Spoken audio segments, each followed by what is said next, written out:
Hello, my name is Alexander Perry. I'm currently a freshman at VMI, and today I'll be discussing about a discourse group that I belong to, and that itself is my soccer community in high school and my club soccer team.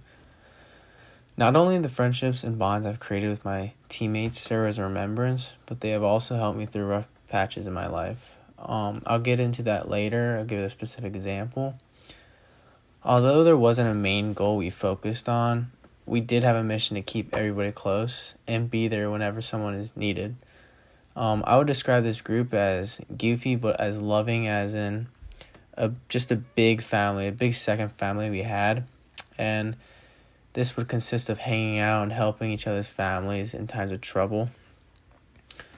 A change that would occur was when, unfortunately, I'd broken up with my girlfriend and also had two friends die in a car accident and a suicide.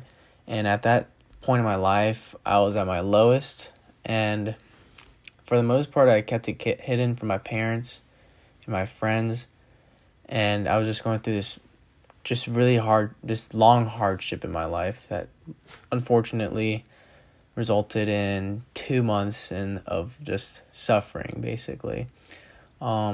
It took my friends not too long that something was wrong with me, and they tried to get me up on my feet just by hanging out and talking about what was going on in my life. But even then, I was sort of blinded by what was happening, and it just kept getting worse at that point sometimes.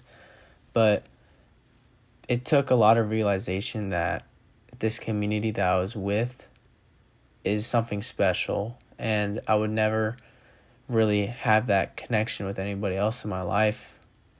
And at this time, I should take advantage of, having these people that actually care about me, including my parents. With the previous experience I went through, I'd say it's safe to say that the main focus and goal, as previously stated, there isn't one, but from this certain experience, it was to be there for one another, regardless if they wanted the help or not, like me. I didn't want that help, and they realized it was important to get me help until, maybe something bad would happen or not. And it was their mission to, prevent me from doing anything stupid. And never have I realized that your friends and family care so much about you. And for that reason, I've made it my own personal goal just to be there for those same people. Moving forward onto this discourse group that I associated myself only since junior year, since I moved to Virginia.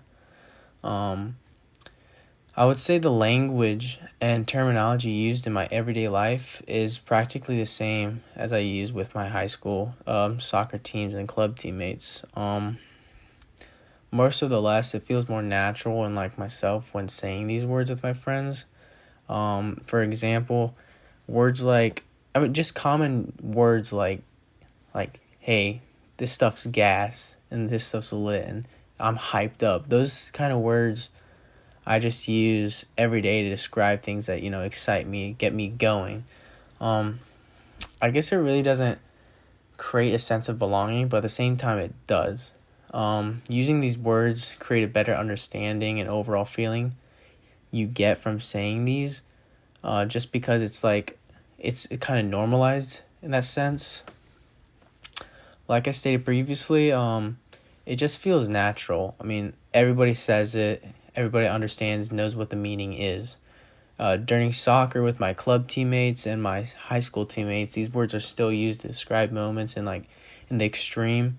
Like, for example, when someone scores a goal or makes a good pass or anything like that, and it gets everybody excited and pumped up. The main thing I think saying these words separates us from other discourse groups is the fact that this terminology isn't really used as much as our group does. By saying these words, it does give a sense of belonging and saying, hey, I use these words, I know what it means, all my friends use it. We have this interconnection where even these specific words that doesn't necessarily mean too much to other people mean actually a lot to us. Traditions that exist within my discourse communities are, hanging out, talking about things in life, but a very, let's say, a very exciting tradition that we have almost every time we play soccer is celebrations, parties, stuff like that. When we go to playoffs, states, even winning a simple game, celebrating that moment creates a larger unity and bond between all of us.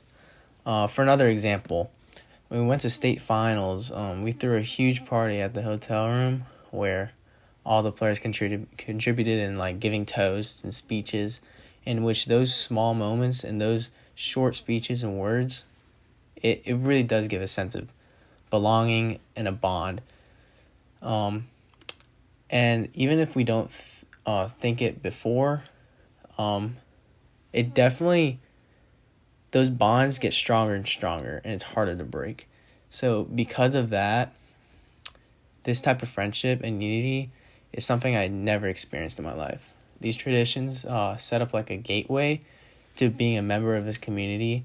And when we gather for a big ceremony like this, it makes you, as we would say, one of us, a soccer player. A key change within our community is very common, unfortunately, and not so in a good way. We have kids who, get their starting positions taken away, and because of that, they might be getting down on themselves or even thinking about quitting. This has actually happened to me. I'm used to, starting and playing the whole game almost, but being in a new school, I guess, like, these other kids have been playing with each other for their whole lives. They've known the coach for most of their life too, and because of that, they have their own somewhat separate bond in which they might get leeway, and they can mess up a little bit. But for me, it's like it's hard because these people have been playing together their whole life. They kind of give each other leeway, like I said. But for a new kid like me, I have to show up, never quit, and be good at the game in order to get a starting position. And at the beginning of the year, I did show up. I did play hard. I had the skills needed to play and get a starting position. But throughout that year, sometimes I'd be inconsistent with my game, and unfortunately, I had my starting position taken away for a little bit. And even for that brief moment, I've had instances where I might want to quit. Because of this, our community has an obligation to make each other not quit and bring them back up. As a big appreciation to the discourse community, I still hang out today, actually, and I'm just so thankful to have them in my life. My family, friends, and God are basically the things that push me to my limits mentally and physically. So with all that combined, I really do appreciate my discourse community I serve in, even to this day.